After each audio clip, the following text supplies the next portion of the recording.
It's your boy, Amreezy, and I'm back with another Road to Sorare Boss episode where we follow my journey in the wonderful world of Sorare. We talk all things Sorare, show you how I've been doing, my lineups for the coming weekend, the moves, the shakes, all of that good stuff, any other Sorare news we talk about. We're just coming out of an international break. It's been going on for 4,631 days, but finally we can see the horizon. It may not be real. It may just be a sort of mirage. It may be like when you're in the desert and you think you see water and it's not actually water. But I believe the international break is finally ending.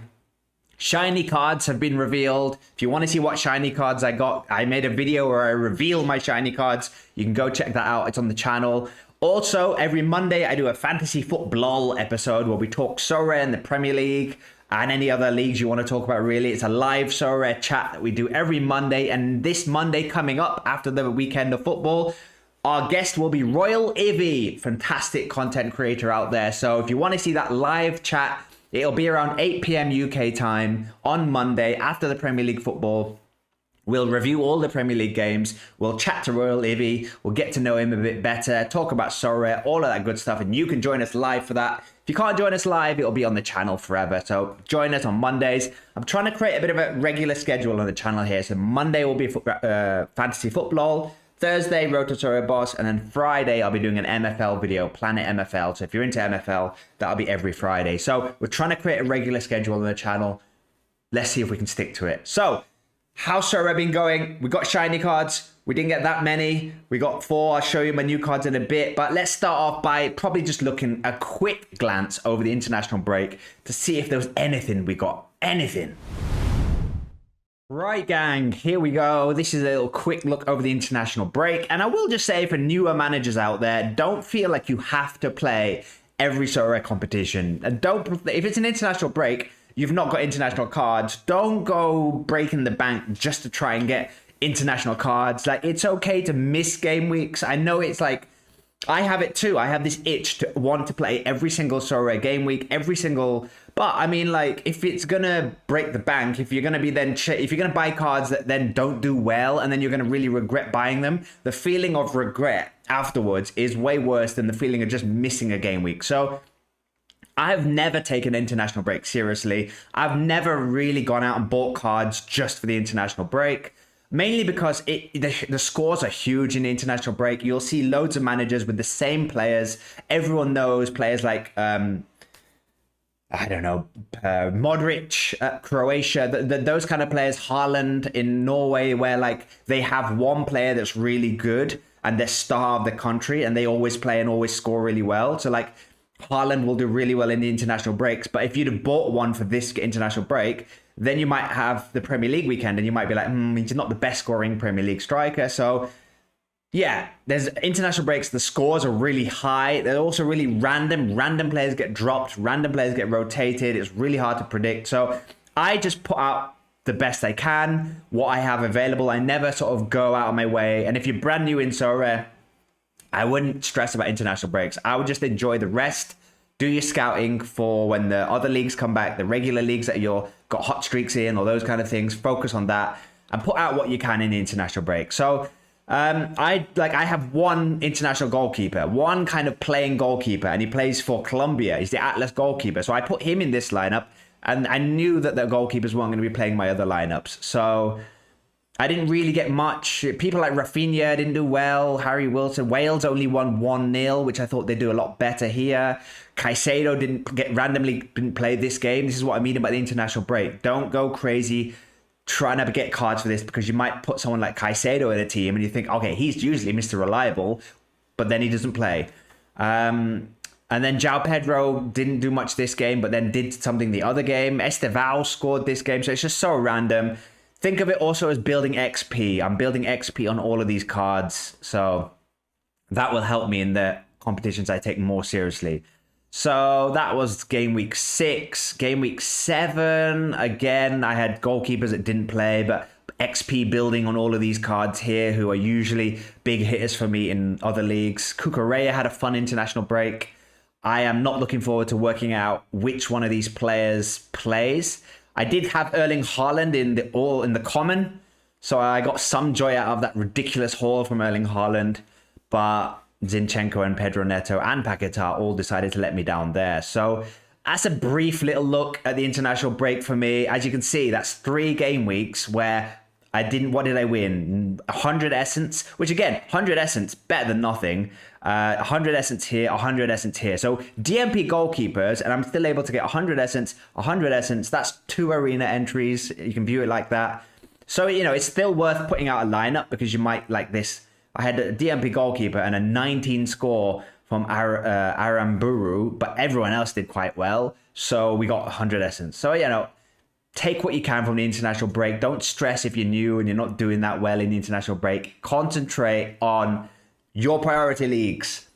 Unless the international break's what you're focusing on, then get ready for a really boring period and then you can look forward to the next international break. But for me, glad the international break is over. In terms of new cards that have arrived to the gallery, there hasn't been much trading. Now, I was saying on the last Fantasy Football episode on Monday that I'm really looking forward to international breaks. For me, historically, the international breaks, the best thing about them has been the chance to buy new cards because the prices usually come down and you can usually then, like, if you've got your eye on someone in the first few weeks of the season, the price is too high. International breaks is usually a great time to get those players. However, it's almost as if Sorare knew that. And they just ran constant promotion after promotion, keeping card values really high. Like, they had the shiny promotion where if you bought a card, you 50% chance of it being a shiny. So that made prices that went even higher instead of dropping like they usually do. Then they had, now they have jersey numbers, so they're not going to go any cheap. Then they had the wheel. The wheel came back for 3 days and it's still here. So second bids on auctions are getting rewarded, which means prices are going really high. So they've done well this international break to stop prices dropping. Perhaps next international break prices will drop and that will be a better time to buy cards if you're looking for a bargain, if you're looking for a player who's just a little bit overpriced right now and you're just waiting for that price dip. Or once the season gets started again and there's no promos, maybe then we see the prices dip. So I've holded off buying. I think he says that and he's got a few new cards here. Since last video, 7 days ago, where were we? It was this Fulham goalkeeper that I crafted, which has turned out to be a shiny card. If anybody wants that for £3, I'm listening to offers. Nobody seems to want him though. So I got this shiny that I'm trying to sell. I got a Ben Davies that I crafted, which didn't go shiny. Then, since last week's Road to Sorare video, I bought these cards. A Beto in season for about £5. I think it was like £5.50 when I bought him. But Beto, I just think I've got Grealish. As you can see here, I also picked up a Dewsbury Hall. So now I thought Beto is going to be the striker. There is a chance Barry becomes the striker. But I just think because Beto played the last game and Barry was benched, I just think that shows a little bit of where David Moyes is thinking, that Beto is going to be the number one guy. And Barry will kind of come off the bench, get chances to impress maybe in the cups. He's still young. So I think Beto's the play here. So a striker that could be starting every game in the Premier League for around £5, I think is a great price. And I think with the service from Dewsbury Hall and Grealish, he's going to get plenty of chances. So I'm hoping Beto has a great season. So I got a classic Grealish as well as my in-season Grealish. I've now got a classic Grealish. And this Grealish is part of a Manchester City collection that I'm slowly building.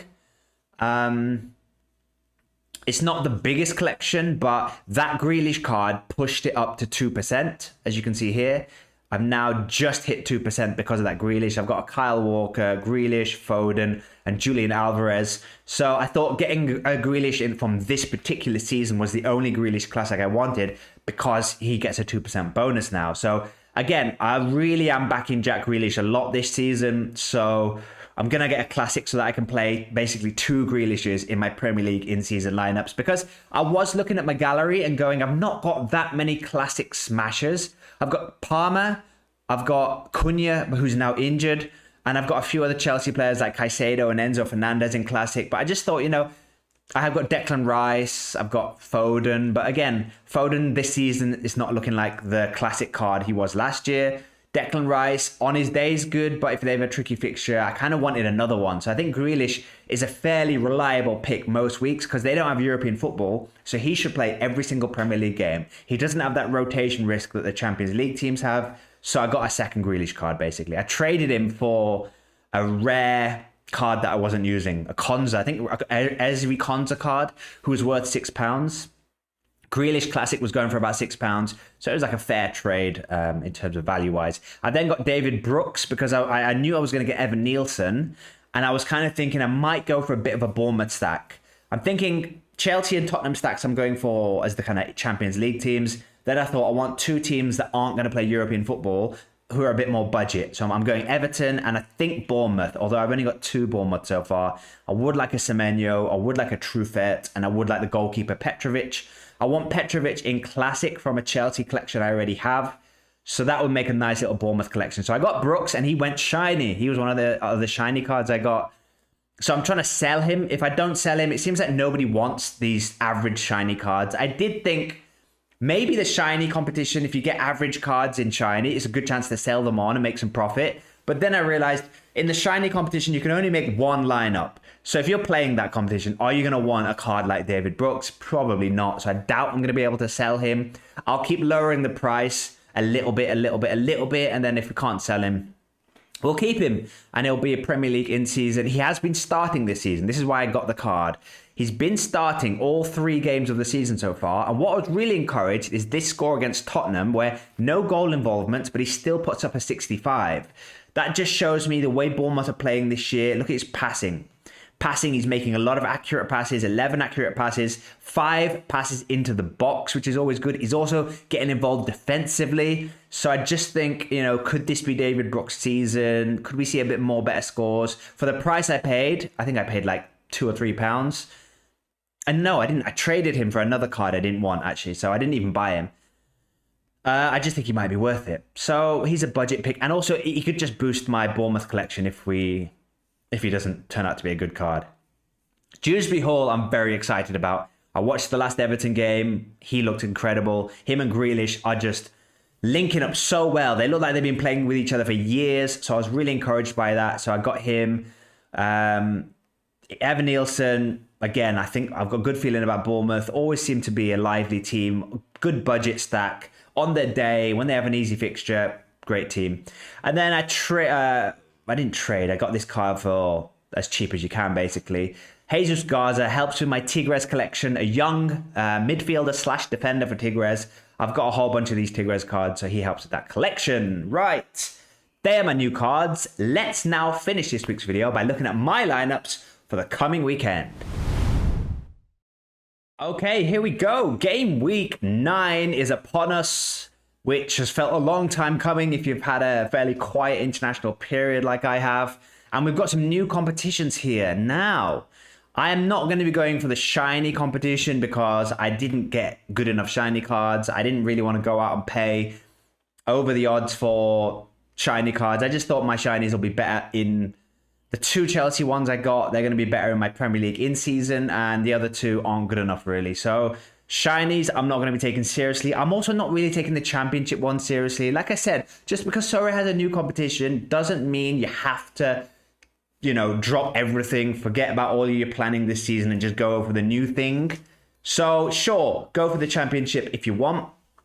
I'm going to play some cards in there because there is an interesting angle of the cap 280 angle, but I've not prioritized this league. I built my other lineups where I focus more heavily, Premier League in season, even classic champion. I'd prefer that more. Then when I built those lineups, I was like, what do I have left over? Because I just think also the championship prizes for me, I live in Mexico. So if I won the top prizes of like tickets to European games, probably not even going to go. It's not even going to be worthwhile me going. So I just don't really, and you've got to do well over 4 weeks. Is it 3 or 4 weeks? They take your best scores. And I just think I've played competitions like this in the past. Like a year ago, they used to do these cap competitions where it was like a month competition. They took your best scores over the month. And if you have a kind of slightly smaller gallery like me, when you do these competitions, you think you have one good week, but then the rest aren't that good. And then you look at who's winning these leagues, and it's these guys with huge accounts who have these cards where they have, for some reason, there's a player that has a 0 L15 or a really low L15 that they can then put really heavy cards around. I just think it suits players like that. I mean, it's fun. I'll still put some lineups out there, but I'm not going to take that seriously. So as you can tell, I've just put a Santos card. I put 4 Santos cards in this lineup, which definitely shows you when I'm not taking it that seriously. A double up on the Santos defense because the Atlas striker is suspended. Juka, big Juka for Atlas, is suspended. And Santos on their day can defend okay. The attack's the problem for Santos. Defense is a bit better. So I'm going to double up on the Santos defense, Santos goalkeeper, Santos midfielder. And then Malik Fofana is a little bit of a fitness doubt. He didn't play in the international break, maybe. Or he didn't play. Like, he was a fitness doubt, basically. So I'm captaining him because if he does play, he could do well, but it's an away game. So like I said, I'm not taking the championship so seriously. What I am taking seriously is Premier League in season. Here we go. So I'm on streak 2 now. I'm trying to hit streak 2, which they should tell you. Like here, it should say like what your streak is at. But I believe we need to hit, let's double check, shall we? We need to hit 380. We need to hit 380 in Premier League in season. So I think I've built 3 good lineups. And then one, so because I've brought in Beto, I've brought in Dewsbury Hall, I can now build 4 lineups that I think are good. I was previously building 3 lineups and having one just throwaway. I have no throwaway lineups in the Premier League anymore. 4 good lineups, all could hit 380. So I think I've given myself a nice chance. I've spread the teams out so we can try and hit as many bonuses as possible, except for this lineup, which is all Chelsea and all overcapped, whatever it is, 370. So this Chelsea lineup is Sanchez. Cucurella is 40%. I don't know why he's 40%. It's going to be really tricky after the international break, guys. Prepare for pain, because this always happens after an international break. Random players will get dropped. So I've put all my kind of international Chelsea players from South America, or I guess Europe, in this lineup. So they could play. You know, there's no reason why they couldn't play. So I think this is the riskiest lineup because you've got Brazil, Argentina, Cucurella 40%. I think because he played both games for Spain, maybe he's a bit tired. So this, but they could all play. That's the annoying thing about the international break. The games are like on Tuesday, so it's not like they've just played on a Thursday and they've got a Saturday game. Chelsea players will be playing on Saturday. Also, they've got some injuries. Also, they need to win. So I'm going to be playing these 5 Chelsea cards here.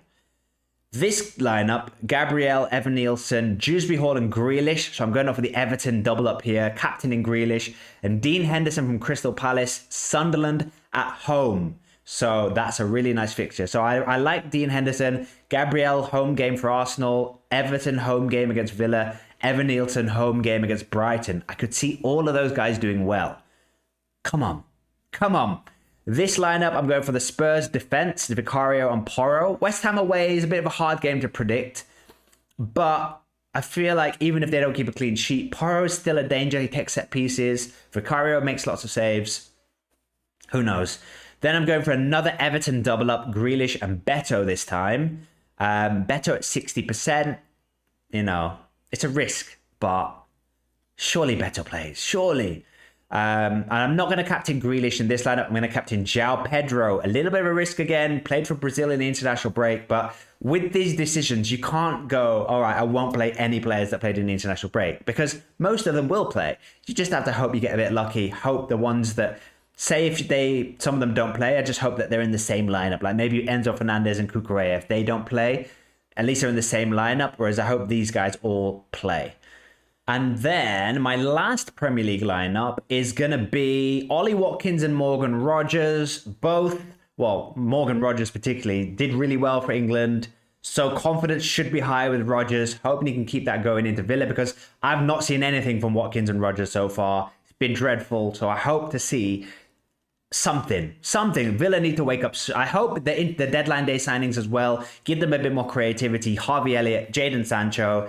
Hopefully give the team some kind of more attacks, they haven't looked lively going forward. They haven't looked like they have any ideas. So, you know, those signings could give them a few ideas. Rogers, international break, should have a bit more confidence. So I'm going to captain Watkins in the kind of thinking that if Rogers is playing well and a bit more lively, he might create some chances for Watkins. I could captain Rogers as well. I'm tempted, but I just think Watkins will eventually score. He will eventually do something. And when he does, I just want to be there having him captain for that game. So I'm going to go for the 2 Villa boys, 2 Chelsea boys in defense. Tosin and Sanchez should both play. Don't think they were involved in international duty.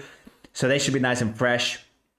And then João Palhinha, bit of a risk, 70%, but I just think breaks up this team. And this is the 4th team, Division C, Division 3. So let's see if Palhinha plays. If he does, he breaks up the team bonus nicely and yeah, should do well. So those are my Premier League lineups. La Liga is a bit of a pickle for me. Now, this is the only lineup I can build. I only have 4 La Liga in-season cards. The prices haven't come down yet. I was hoping to buy a few more La Liga cards this kind of international break. But like I said earlier, prices haven't come down because of all the promos. So for now, I can't build any other La Liga lineups. Almada, I need to investigate further if he's going to play or not. I don't think he is. So I could gamble that these 4 do well enough just for me to scrape some essence and stay in Division 2. I might just take them all out and not play them and play them elsewhere. Like Rafinha could be really good in my classic competitions. So could Kubo. So I probably actually won't build this La Liga lineup now I'm thinking about it. Unless I research a bit more about Almada to see what exactly has gone on there. But yeah, they might appear in my classic lineups if the Almada situation is not great. Champion...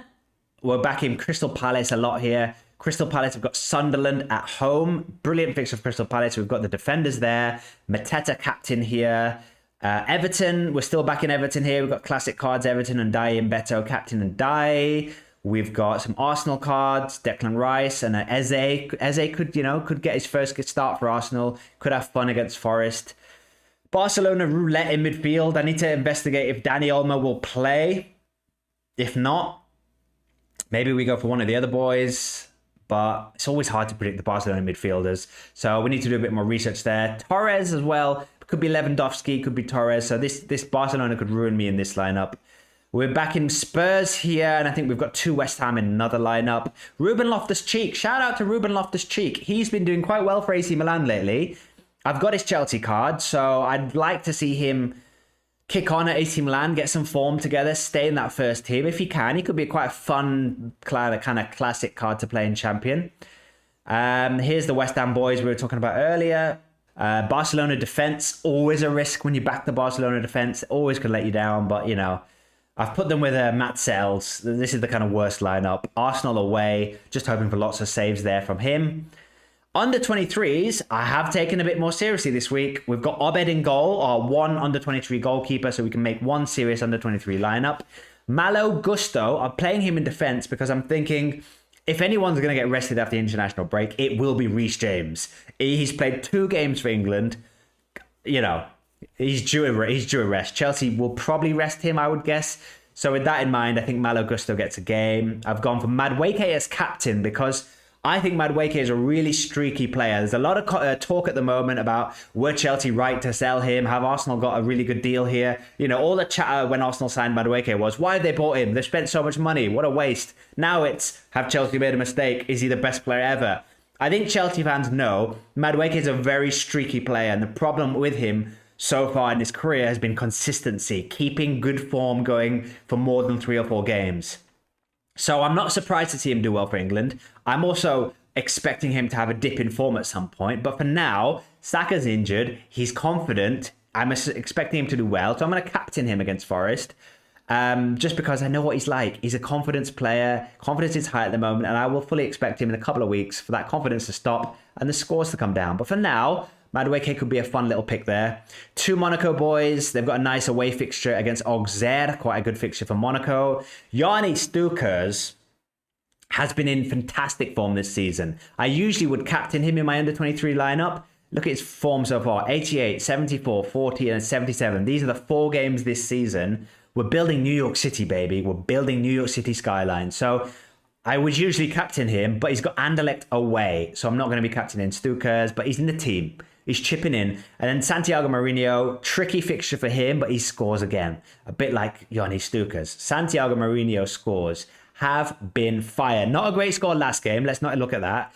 But look at this. New York City. New York City skyline. So under 23 lineup, we're taking it seriously this week. All of them could be in my classic lineup elsewhere because they've all got kind of good games. Could score well every single one of them. Hope to just get out of Division 3 and under 23 because I was in Division 2, but I got relegated stupidly one of these weeks when, I don't know, one of these weeks we got relegated. So, All-Star, we're backing, this is my smasher, which I've renamed this team Sergi and Friends, thanks to the incredible form lately of Sergi Dominguez. He's been in great form. He's captaining this team most weeks. The youngster is captaining this team. And then we've got 2 Tigres boys, 2 Cruz Azul boys, Necaxa guy, and our German goalkeeper from Bundesliga 2. So that is my big team. Division 1. That's my best chance of winning. Probably like 1,000 essence maybe. We'll take that. We'd take a card. But this could do well, this team. The rest of the teams are kind of punts for various reasons. Atlas are playing Santos, my boys. And I will expect a clean sheet from Atlas there. No offense to my Santos boys, but you know what you like. So with that in mind, Atlas defensive stack. This Santos card, by the way, Anderson Santa Maria, he has moved to Universitario de Deportes, as my perfect pronunciation says. And he's doing not too shabby. They're top of the league. And this season, 75, 55, 63. Not bad for a Santos card that I bought for 27p. So that could be a fun little, I was going to say contender. It's not contender anymore. A fun little all-star card this could potentially be this season. So let's hope he continues his good form. We've got 2 Tigres attackers, Brunetta and Gorian. Villabre, I was saying, I think last week's video, he's been really good form. Unfroze him. Did terrible last week. But this week, he's playing 22nd in the league. So he's at the top team, playing 22nd in the league. That's all the research I need to do to say he's going to have a good game. Captain him. And then Zachariah. I've got 2 Zachariah cards. So he's just all over the place. 1 here, 1 in champion. This is a bit of a punty lineup. Aubameyang, Hudson-Odoi, Harry Wilson. They're all punts. James Garner, Thiago Silva, and then a Tigres defensive stack. Very, very gambly that lineup. And then my final team of the weekend is my last All-Star team, which, he's gone under 0%. Well, I built this last night, and he wasn't 0% last night. So we need to investigate why Bilal is a 0%. Otherwise, we'll just play probably Jose Sarr from Wolves, I'm afraid. If it's not him, it's going to be... Who's left? Yeah, it's either going to be unsigned. It's going to be unsigned. I'm not playing Jose Sarr. Away at Newcastle. Necaxa at home to Juarez. I mean, it's like, it's a terrible choice between Necaxa goalkeeper or Jose Sarr. But let's back Mexico. So we'll go unsigning goal. This is my last All-Star lineup. Very gambly. Lainez could have a good game for Tigres. The rest of them are... You know what it's like when you build your last All-Star lineup. So let's confirm that. So those are my lineups for the weekend coming up in the wonderful world of Sorare. Thank you for watching, guys. Like, subscribe, all of that good stuff. I'll see you next time. And remember to join me on Monday live for a chat with Royal Evie. Should be a great chat, that one. Otherwise, I'll see you next time. Peace.